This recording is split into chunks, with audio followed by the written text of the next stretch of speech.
नमस्कार, न्यूज 44 देख रहे हैं आप और मैं हूं आपके साथ अनामिका कौशिक। भारत की कुल आबादी में से लगभग 70% आबादी खेती किसानी का काम करते हैं।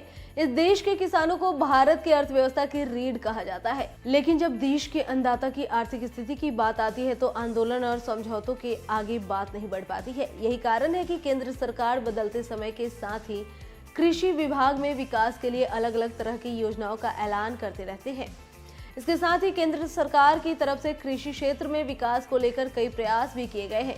कृषि के लिए अब आधुनिक उपकरणों से लेकर आर्टिफिशियल इंटेलिजेंस तक का सहारा लिया जा रहा है। इन्हीं प्रयासों में से एक है मंडियों को डिजिटल किया जाना। ऐसे में अब इस रिपोर्ट में हम जानते हैं कि आखिर ई मंडियां क्या है, कैसे काम करती है और अब तक इससे कितने किसान जुड़ चुके हैं। ई मंडी ये एक इलेक्ट्रॉनिक कृषि पोर्टल है जो वर्तमान में पूरे देश में मौजूद है। एग्री प्रोडक्ट मार्केटिंग कमेटी को एक नेटवर्क से जोड़ता है। साल 2016 में ई नाम योजना के तहत मंडियों के डिजिटलीकरण की शुरुआत की गई थी। इस पोर्टल का मकसद एग्रीकल्चर प्रोडक्ट के लिए राष्ट्रीय स्तर पर एक बाजार उपलब्ध करवाना है, जिससे किसानों को उत्पादों का उन्हें ज्यादा और उचित दाम मिल सके। इस पोर्टल की मदद से किसान घर बैठे ई मंडियों में अपना भी सामान बेच सकते हैं। तो आइए अब जानते हैं कि आखिर कब हुई ई मंडी की शुरुआत।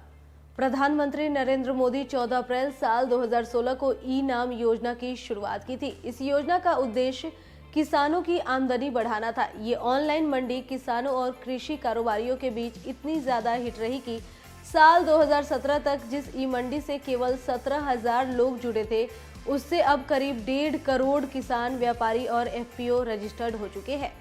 दरअसल भारत में किसी भी कृषि उत्पादों को एक राज्य से दूसरे राज्य में बेचने की प्रक्रिया थोड़ी मुश्किल है।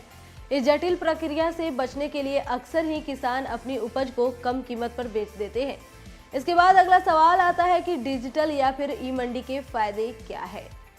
केंद्रीय कृषि मंत्री नरेंद्र सिंह तोमर के अनुसार ई नाम यानी डिजिटल मंडी भारत के कृषि कारोबार के लिए एक अनूठी पहल है। अनाज लेकर खुद मंडी तक जाने और अपना सामान बेचने की तुलना में ई मंडियों पर खरीद बिक्री करना काफी आसान हो जाता है। ई मंडी किसानों के लिए एक पोर्टल है जिस पर कोई भी किसान अपने उत्पाद का डिटेल अपलोड कर सकता है और देश के किसी भी कोने में किसी भी खरीदार को वो उत्पाद खरीदना है तो वो सीधा किसान से संपर्क कर सकते हैं। ई मंडी या डिजिटल मंडी एक ऐसी सुविधा है जिससे किसी भी राज्य के किसानों को अपने उत्पाद का एक्चुअल प्राइस पता चल जाएगा और इससे किसानों को उन्हें अच्छे दाम भी मिलेंगे और इसके साथ ही ऑनलाइन ट्रांजैक्शन के कारण पैसे भी समय पर मिल जाएंगे। इस माध्यम से किसान सीधे थोक विक्रेताओं से जुड़ पाएंगे। भारत फिलहाल 585 कृषि उपज मंडियां ई नाम पोर्टल से जुड़ी हुई है। इस पोर्टल का मकसद पूरा देश को एक मंडी क्षेत्र बनाना है। एग्जाम्पल के तौर पर हम समझे तो सीधा आपको बताया कि सपोज अगर कोई किसान उत्तर प्रदेश से अनाज उपजा रहा है और वे उसे हरियाणा के किसी भी मंडी में बेचना चाहता है तो उसे अपने सामान यानी कि अनाज को लाने, ले जाने और मार्केटिंग करने में बहुत ही आसानी हो जाएगी। तो अभी के लिए केवल इतना ही। देश और दुनिया की ऐसी तमाम जानकारी और खबरों के लिए देखते रहिए न्यूज़ 44। नमस्कार।